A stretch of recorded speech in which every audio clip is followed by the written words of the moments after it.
Steelers? Will it be retirement? Well, check out what he had to say about has he made a decision yet on what he's going to do when it comes to Aaron Rodgers in the year 2025. I said it all straight. I have no problem. Listen, from the jump, it's, I'm in a different phase of my life. I'm 41 years old. I'm in a serious relationship. I have off the field stuff going on that requires my attention. I have personal commitments I made, not knowing what my future was going to look like after last year that are important to me. And I have, a couple people in my inner circle who are really battling some difficult stuff. So I have a lot of things that are taking my attention and have beginning in really January away from football, and that's been where I've been focusing most of my attention on. To make a commitment to a team is a big thing, whether you're a first-year player or a 20-year vet. Listen, Aaron Rodgers is talking about real-life stuff, and one of the truisms that I've found in life is that as you get older, things get more complex. Sure. So when you're in your 20s, you're carefree. When you're in your 30s, you're just starting out your career, most folks. And so there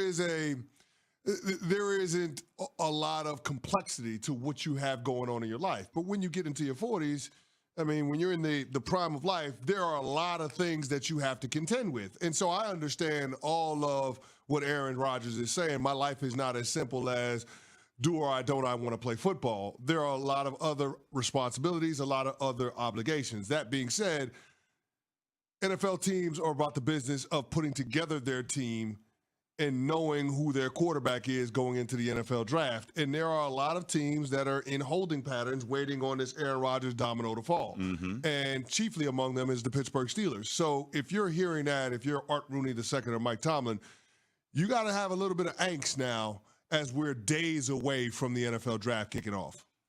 They should have had angst the minute that they wanted to be involved, CC, in the Aaron Rodgers sweepstakes. And that's not to say that they shouldn't wait for him. I thought they should have put a deadline on this whole thing. I said, hey, Aaron Rodgers, we definitely want you here. Remember the movie, Remember the Titans? I want you here. But, you got to do what you got to do. You can't allow that to happen if you're the Steelers, CC, to your point. Because right now your quarterback room has Mason Rudolph at the top of that quarterback stack. Not great. Not great. Mason Rudolph, nice enough guy, nice enough quarterback. But if you believe you can contend in a division where you got to play Joe Burrow twice a year and Lamar Jackson twice a year from the Bengals and the Ravens respectively, then Mason Rudolph should not be at the top of your stack. You don't feel great about Skylar Thompson? Does Skylar Thompson feel great about Skylar Thompson? Maybe that's the question. I'm sorry. I'm not trying to diss on Skylar Thompson to catch no strays on our show. Skylar, I'm going to apologize for that. I should not be doing that to you because, hey, you had a chance to play quarterback in the National Football League. I don't care if you're a first stringer, the second stringer, started third stringer. Started a playoff game. Thank you very much. Time. Absolutely. Yeah.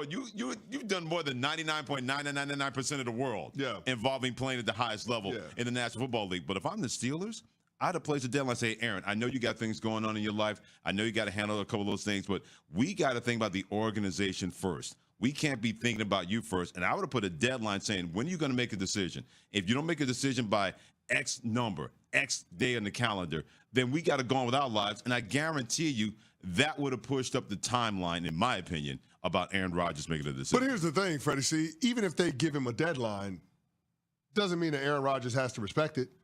Because regardless of what the Pittsburgh Steelers do from this point on, Aaron Rodgers is likely going to be the most talented quarterback that they have an opportunity to sign. There's no doubt. Even if they draft a guy with the 21st overall pick, even if they move up in the draft to take a quarterback, if they decide they want to try to swing a trade for Kirk Cousins, doesn't matter what alternatives they have to Rodgers. If they put a deadline on him, if they say we got to know by X date whether or not you're going to sign with us, why does Aaron Rodgers have to respect that? Well, if you're the Pittsburgh Steelers, then you shouldn't have to respect him making you wait.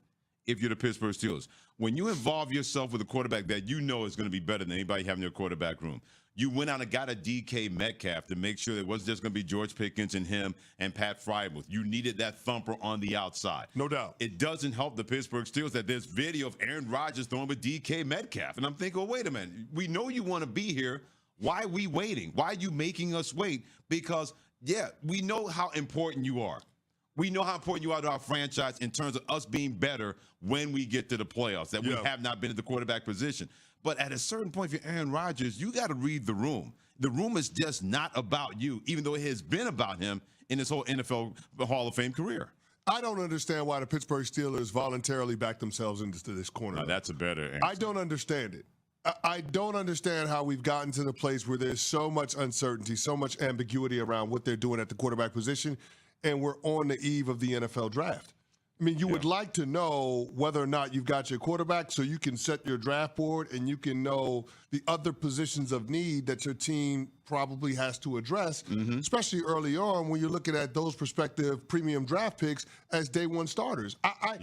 I don't understand why Mike Tomlin and Omar Khan, their general manager, would let it get to this point. You know why? Because he is still seductive enough as a quarterback where you say to yourself, man, whatever happened with the Jets, but we know we're a better organization. We got better personnel. We got a better infrastructure. Do you have better personnel than the New York Jets in terms of the overall roster? Offensively, I think you believe that. I'm talking about from the Steelers' perspective, not talking about from my perspective. You think that George Pickens and DK Metcalf are head and shoulders above Devontae Adams and Garrett Wilson? Well, Devontae Adams will be playing with the Jets this year. No, I know he won't be, and that's presumably because there's no Aaron Rodgers. Right. He came to New York because he wanted to play with his good buddy. But I guess my whole question is, when you looked at that Jets roster in comparison to what the Pittsburgh Steelers are rolling out there with, I don't know that the Steelers, from a talent standpoint, are head and shoulders above where the New York Jets were. Now, if you want to make the argument about the competency of the franchise, the stability with the coaching staff, so on and so forth, I'm with you there. Okay. But if you're the Pittsburgh Steelers, Aaron Rodgers going into his age 42 season, I don't know why you suspect that things would go markedly better with you as opposed to what we saw at the end in Green Bay and what we saw him on the field with the New York Jets this past year. I don't know why you would think it would get better. Because desperate teams and desperate situations make desperate decisions. But you're desperate because you put yourself in this spot.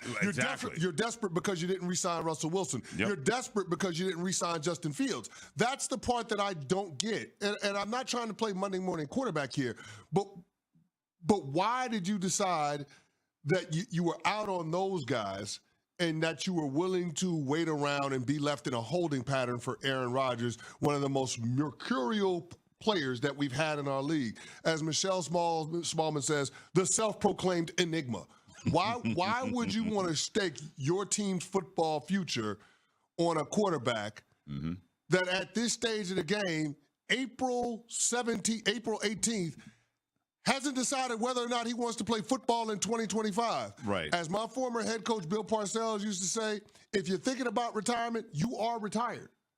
So I don't think the Pittsburgh Steelers are giving themselves the best chance to field the most competitive team this upcoming season by waiting on Aaron Rodgers. I'm not going to say that you're wrong. By the Chris Canty, Freddie Coleman together on a Sportsman Life presented by Progressive Insurance and ESPN Radio and ESPN2. I'm not going to say that you're wrong.